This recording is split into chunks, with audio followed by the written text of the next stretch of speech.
Hi, everyone. Welcome to Selling to Healthcare. I'm Lisa Miller. I've spent over 30 years in healthcare sales, from building lasting partnerships to driving real results for hospitals and health systems. And I'm here to share what I've learned about leading with service and how that can change the game for you no matter where you are in your career. Today, I want to talk about something that, really stopped me in my tracks. And it's something I think every single person who sells into hospitals needs to hear. So I was speaking with a hospital executive that I know really well, someone who's, very sharp, financially sophisticated, and genuinely committed to making his organization better. And he'd been evaluating, a new technology platform for a really critical part of his hospital's operations. And the financial opportunity was, it wasn't small, right? Like, we're talking real significant improvement. Then he said, we're probably not going to move forward with it, not because the technology didn't work, not because the ROI wasn't there, not because, a competitor won. He couldn't get internal buy-in. There was no burning platform, no crisis forcing the decision. And without that urgency, the organization just couldn't summon the collective will to act. And I was stunned, not by the outcome, but by how preventable it was. Because what I heard was not a buyer who rejected a solution. It was a buyer whose vendor had failed to take him on a decision journey, right? They didn't give him, the language or the data or the framework to go back and champion this internally. Like, they just left him to sell it alone inside his own organization. I've been calling this stalled deal syndrome. And if you sell into hospitals, you're living this every single day. So let me tell you, after 25 years of selling into hospital C-suites and closing more than $200 million in executive level sales, I can tell you with certainty, stalled deals are the most expensive, most overlooked problem in healthcare sales. And, there's research across millions of sales conversations that I think is just so important here. 40 to 60% of B2B deals, they're not lost to a competitor. They're lost to no decision. Like, the buyer just did nothing. In healthcare, where buying cycles are longer, stakeholder groups are larger, and capital budgets are fiercely contested, that number probably runs even higher. And I think most sales leaders treat this like a closing problem, but it's not, right? It's a decision problem. And until you understand the difference, you're going to keep losing to organizational inertia, not to the competition. So here's the thing. That fear of making the wrong decision in an environment where every dollar is scrutinized, where every executive who champions a failed initiative carries that scar for years, that's what's really killing these deals. And, traditional sales training will tell you to create urgency. But when a hospital executive already sees the value, like, they get it and they still can't move, urgency isn't the issue. And throwing more demos at them, more case studies, that's not helping. That's just piling on cognitive load for a buyer who's already, drowning in competing priorities. And, the data actually backs this up. Reselling the value proposition to an indecisive buyer had a negative effect in 84% of attempts. Like, it actually made things worse. So, okay, this is where I think the diagnostic skill becomes really, really critical, right? And it's distinguishing between two very different problems: status quo resistance and indecision. So, hospital CFO who's resisting the status quo, they'll say something like, we're fine, we're managing with what we've got. And that buyer, right, they need urgency. You've got to show them that staying where they are is actually the riskier choice. But an indecisive buyer says, let me think about it, or they go silent, or, they say, we probably won't move forward, even though they know they should. That buyer already believes in what you're offering, right? So stop trying to convince them. Instead, lower the risk for them and help them figure out how to move this through their organization. And this is, I think, the critical distinction that so many people miss. If someone's clinging to the status quo, you need to turn up the fear of not buying. But if someone's indecisive, you need to turn down the fear of buying. And if you mix those up, you actually make the problem worse. So, the sales industry kind of assumes that if you demonstrate enough value, the deal closes. And I have watched this fail in healthcare over and over again. A company proves ROI, demonstrates self-funding, gets clinical endorsement, and 2 years later, the deal is still stalled, like nothing has moved. And here's why, right? Deals that close in hospitals, they have 3 elements aligned. And I call them the 3 V's: value, vision, and voice. So value is the ROI, the business case. Vision is the bigger picture of what this decision enables for the health system. And it's got to be shareable internally, right? And voice is your unique differentiation.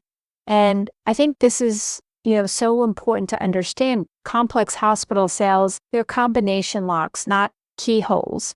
Like the CFO needs to see value, the COO, they respond to vision, and the CMO or the CNO, they care about clinical outcomes and differentiation, right?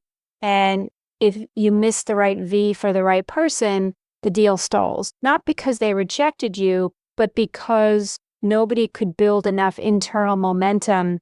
And going back to that executive I spoke with, his vendor nailed the value piece, but they never painted a vision at the C-suite level. And they never equipped him with the voice to, go champion this thing internally.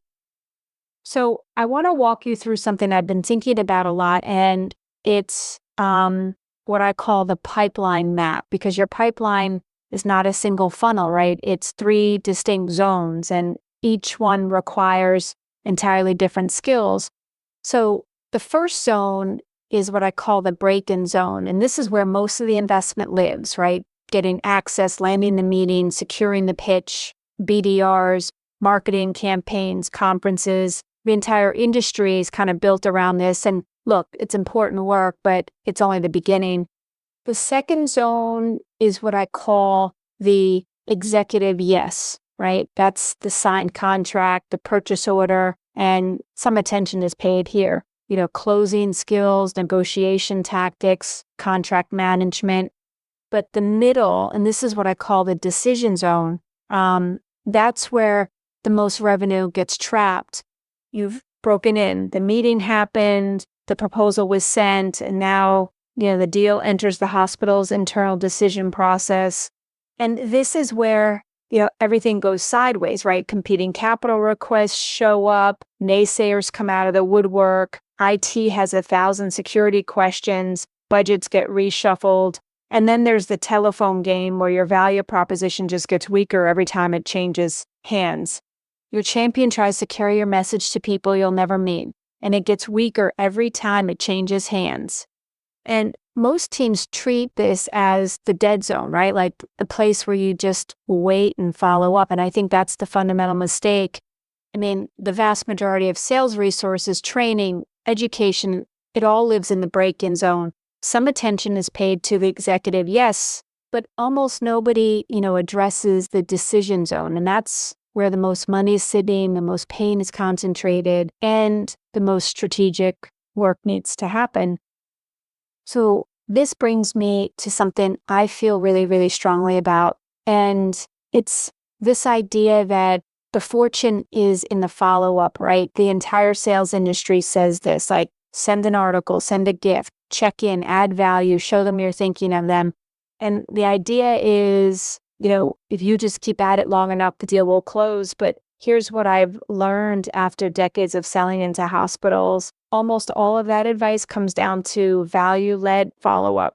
It's designed to keep you visible, right? Send a relevant article, share an introduction, forward an industry report. But when a deal is stalled in the decision zone, every single one of those, feeds the stall.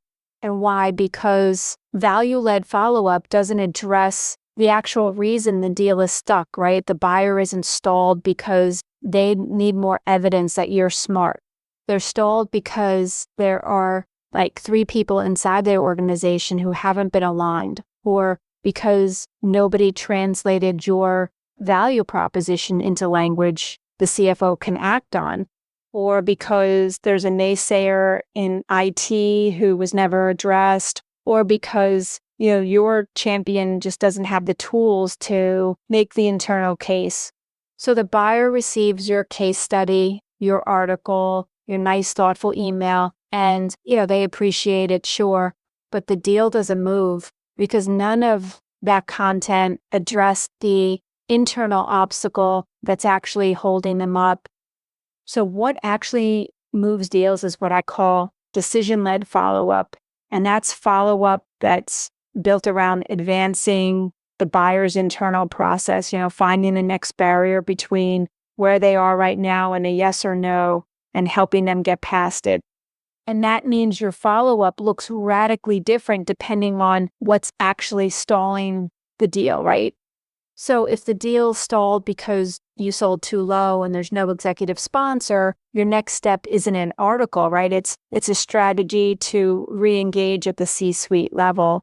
And if the deal stalled because your message keeps getting diluted as it moves through the organization, person to person to person, then you've got to give your champion something concrete, a one-page executive summary, a short video, an ROI calculator, tools that do the selling for you when you're not at the table.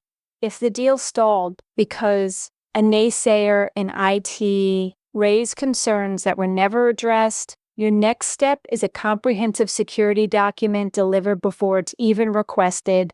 And if the deal stalled because your data is getting stale, your next step is to use the hospital's own numbers, right? Request a spend report, utilization data, clinical metrics, analyze it, and re-engage with insights from their data that make you impossible to dismiss. And that's really the difference, right? You've got to figure out what's actually blocking the deal. And then you build your follow-up around that specific thing. That's strategic. And, that's what separates the companies that win from the companies that just keep following up until the deal quietly disappears. So, every deal sitting in your hospital pipeline right now is not dead. It's stuck. So here's what I want you to do, right? Pull every deal that hasn't moved in 30 days, quantify the total dollar value, and then ask yourself, is the buyer stuck because they prefer what they have, or because they're afraid of what comes next and you left them without the tools to get there? I think the answer will tell you everything you need to know. If this resonates with you, if your team's got millions of dollars stuck in the pipeline and the follow-up isn't getting it unstuck, this is exactly the kind of work I do through Healthcare Sales Masterclass. So what I do in my workshops is I sit down with sales teams and we map out, where are your deals dying and what's killing them. And then we build a playbook around the decision zone so that their champions, the people inside the hospital, actually have what they need to push this across the finish line. There's a link in the show notes if you want to learn more. And as always, I've got some free resources there too, so make sure you check those out. That's it for this episode of Selling to Healthcare. I'm Lisa Miller. I'll be back next week with more strategies to help you sell smarter and stand out. Until next time.